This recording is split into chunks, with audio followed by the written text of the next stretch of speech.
Reading randomly selected texts from the book I Am That, Dialogues with Nisargadatta Maharaj. A questioner approaches Maharaj. We are told that total surrender to the Guru is enough, that the Guru will do the rest. Maharaj answers, of course, when there is total surrender, complete relinquishment of all concern with one's past, present and future, with one's physical and spiritual security and standing, a new life dawns, full of love and beauty. Then the Guru is not important, for the disciple has broken the shell of self-defense. Complete self-surrender by itself is liberation. Questioner: when both the disciple and his teacher are inadequate, what will happen? Maharaj answers, in the long run all will be well. After all, the real self of both is not affected by the comedy they play for a time. They will sober up and ripen and shift to a higher level of relationship. Questioner: or they may separate? Maharaj: yes, they may separate. After all, no relationship is forever. Duality is a temporary state. Questioner: is it by accident that I met you, and by another accident shall we separate, never to meet again? Or is my meeting you a part of some cosmic pattern, a fragment in the great drama of our lives? Maharaj answers, the real is meaningful, and the meaningful relates to reality.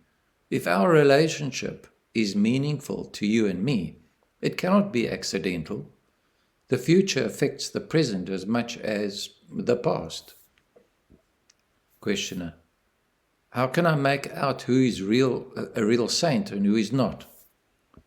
Maharaj answers, you cannot, unless you have a clear insight into the heart of a man. Appearances are deceptive. To see clearly, your mind must be pure and unattached. Unless you know yourself well, how can you know another? And when you know yourself, you are the other.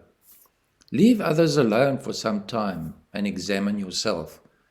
There are so many things you do not know about yourself. What are you? Who are you? How did you come to be born? What are you doing now and why? Where are you going? What is the meaning and purpose of your life, your death, your future? Have you a past? Have you a future? How did you come to live in turmoil and sorrow while your entire being strives for happiness and peace? These are weighty matters and have to be attended to first. You have no need nor time for finding who is Gnani and who is not. Questioner: I must select my Guru rightly. Maharaj: be the right man and the right Guru will surely find you.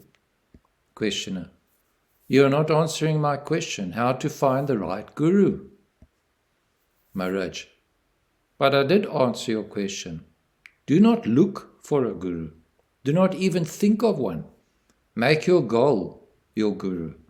After all, the Guru is but a means to an end, not the end in itself. He is not important. It is what you expect of him that matters to you. Now, what do you expect? A questioner: by his grace I shall be made happy, powerful and peaceful. Maharaj: what ambitions! How can a person limited in time and space, a mere body-mind, a gasp of pain between birth and death, be happy? The very conditions of its arising make happiness impossible. Peace, power, happiness, these are never personal states. Nobody can say, my peace, my power, because mine implies exclusivity, which is fragile and insecure. Questioner: I know only my conditioned existence, there is nothing else. Maharaj: surely you cannot say so. In deep sleep you are not conditioned. How ready and willing you are to go to sleep, how peaceful, free and happy you are when asleep. Questioner: I know nothing of it. Maharaj: put it negatively. When you sleep, you are not in pain, nor bound, nor restless. Questioner. I see your point. While awake, I know that I am, but am not happy. In sleep, I am happy. But I don't know it. All I need is to know that I am free and happy. Maharaj. Quite so. Now, go within, into a state which you may compare to a state of waking sleep, in which you are aware of yourself, but not of the world. In that state you'll know, without the least trace of doubt, that at the root of your being, you are free and happy. The only trouble is that you are addicted to experience and you cherish your memories. In reality, it is the other way round. What is remembered is never real. The real is now. Questioner. All this I grasp verbally, but it does not become a part of myself. It remains as a picture in my mind to be looked at. Is it not the task of the Guru to give life to that picture? Maharaj. Again, it is the other way around. The picture is alive. Dead is the mind. As the mind is made of words and images, so is every reflection in the mind. It covers up reality with verbalization and then complains. You say a guru is needed to do miracles with you. You are playing with words only. The guru and the disciple are one single thing, like the candle and its flame. Unless the disciple is earnest, he cannot be called a disciple. Unless a guru is all love and self-giving, he cannot be called a guru. Only reality begets reality, not the false. Questioner. I can see that I am false. Who will make me true? Maharaj answers. The very words you said will do it. The sentence, I can see that I am false, contains all you need for liberation. Ponder over it. Go into it deeply. Go to the root of it. It will operate. The power is in the word, not in the person. The questioner. I do not grasp you fully. On one hand, you say a guru is needed. On the other, the guru can only give advice. But the effort is mine. Please state clearly, can you realize the self without a guru? Or is the finding of a true guru essential? Maharaj answers, more essential is the finding of a true disciple. Believe me, a true disciple is very rare, for in no time he goes beyond the need for a guru by finding his own self. Don't waste your time on trying to make out whether the advice you get flows from knowledge only or from valid experience. Just follow it faithfully. Life will bring you another guru, if another one is needed, or deprive you of all outer guidance and leave you to your own lights. It is very important to understand that it is the teaching that matters, not the person or the guru. You get a letter and that makes you laugh or cry. It is not the postman who does it. The guru only tells you the good news about your real self and shows you the way back to it. In a way, the guru is its messenger. There will be many messengers, but the message is one. Be what you are. Or, you can put it differently, unless you realize yourself, you cannot know who is your real guru. When you realize, you find that all the gurus you had have contributed to your awakening. Your realization is the proof that your guru was real. Therefore, take him as he is. Do what he tells you with earnestness and zeal, and trust your heart to warn you if anything goes wrong. If doubt sets in, don't fight it. Cling to what is doubtless and leave the doubtful alone. Questioner. I have a guru and I love him very much, but whether he is the true guru, I do not know. Maharaj. Watch yourself. If you see yourself changing, growing, it means you have found the right man or woman.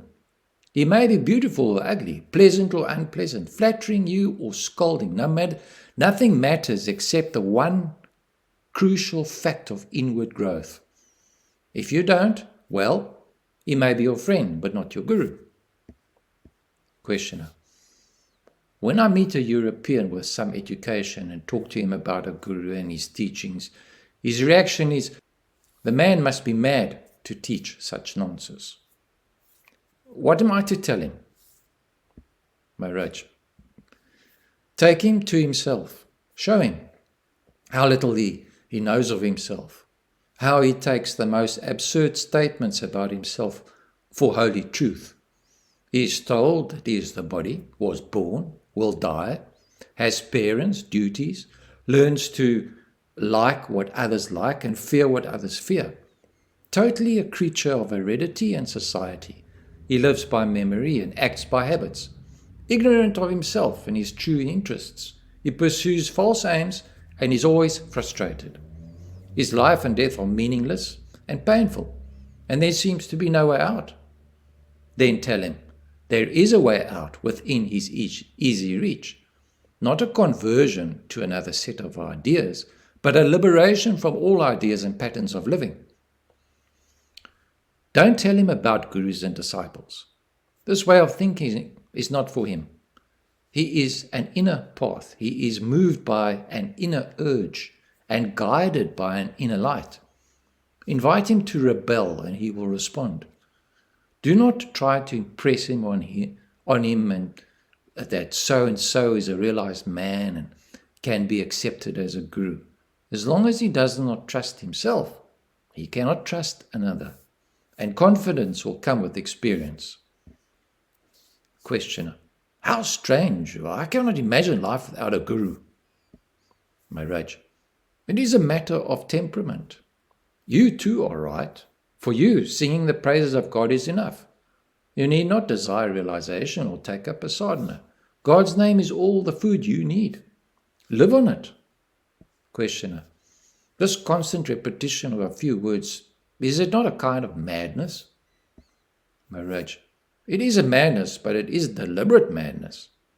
All repetitiveness is tamas, but repeating the name of God is sattva tamas, due to its high purpose. Because of the presence of sattva, the tamas will wear out and will make the shape of complete dispassion, detachment, relinquishment, aloofness, immutability. Tamas becomes the firm foundation on which an integrated life can be lived. Questioner. The immutable, does it die? Maharaj. It is changing that dies. The immutable neither lives nor dies. It is the timeless witness of life and death. You cannot call it dead, for it is aware. Nor can you call it alive, for it does not change. It is just like your tape recorder. It records, it reproduces, all by itself. You only listen. Similarly, I watch all that happens, including my talking to you. It is not me who talks. The words appear in my mind, and then I hear them said. Questioner. Is it not the case with everybody? Maharaj. Who said no? But you insist that you think you speak, while to me there is thinking, there is speaking. Questioner. There are two cases to consider. Either I have found a guru, or I have not. In each case, what is the right thing to do? Maharaj.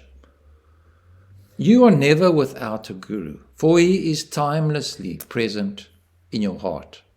Sometimes he externalizes himself and comes to you as an uplifting and reforming factor in your life, a mother, a wife, a teacher. Or he remains as an inner urge toward righteousness and perfection. All you have to do is obey him and do what he tells you. What he wants you to do is simple. Learn self-awareness, self-control, self-surrender. It may seem arduous, but it is easy if you are earnest, and quite impossible if you are not. Earnestness is both necessary and sufficient. Everything yields to earnestness. Questioner. What makes one earnest? Maharaj. Compassion is the foundation of earnestness. Compassion for yourself and others, born of suffering, your own and others. Questioner. Must I suffer to be earnest? Maharaj. You need not, if you are sensitive and respond to the suffering of others, as Buddha did. But if you are callous and without pity, your own suffering will make you ask the inevitable questions. Questioner. I find myself suffering, but not enough. Life is unpleasant, but bearable. My little pleasures compensate me for my small pains, and on the whole, I'm better off than most of the people I know. I know that my condition is precarious, that a calamity can overtake me at any moment. Must I wait for a crisis to put me on my way to truth? Maharaj answers, the moment you have seen how fragile your condition, you are already alert. Now, keep alert, give attention, inquire, investigate, discover your mistakes of mind and body, and abandon them. Questioner. Where is the energy to come from? I'm like a paralyzed man in a burning house. Maharaj. Even paralyzed people sometimes find their legs in a moment of danger. But you are not paralyzed. You merely imagine so. Make the first step and you'll be on your way. Questioner. I feel my hold on the body is so strong that I just cannot give up, and the idea that I am the body, it will cling to me as long as the body lasts. There are people who maintain that no realization is possible while alive, and I feel inclined to agree with them. Maharaj. Before you agree or disagree, why not investigate the very idea of a body? Does the mind appear in the body or the body in the mind? Surely there must be a mind to conceive the I am the body idea. A body without a mind cannot be my body. My body is invariably absent when the mind is in abeyance. It is also absent when the mind is deeply engaged in thought and feelings. Once you realize that the body depends on the mind, and the mind on consciousness, and consciousness on awareness, and not the other way around, your question about waiting for self-realization till you die is answered. It is not that you must be free from I am the body idea first, and then realize the self. It is definitely the other way around. You cling to the false because you do not know the true. Earnestness, not perfection, is a precondition to self-realization. Virtues and powers come with realization, not before.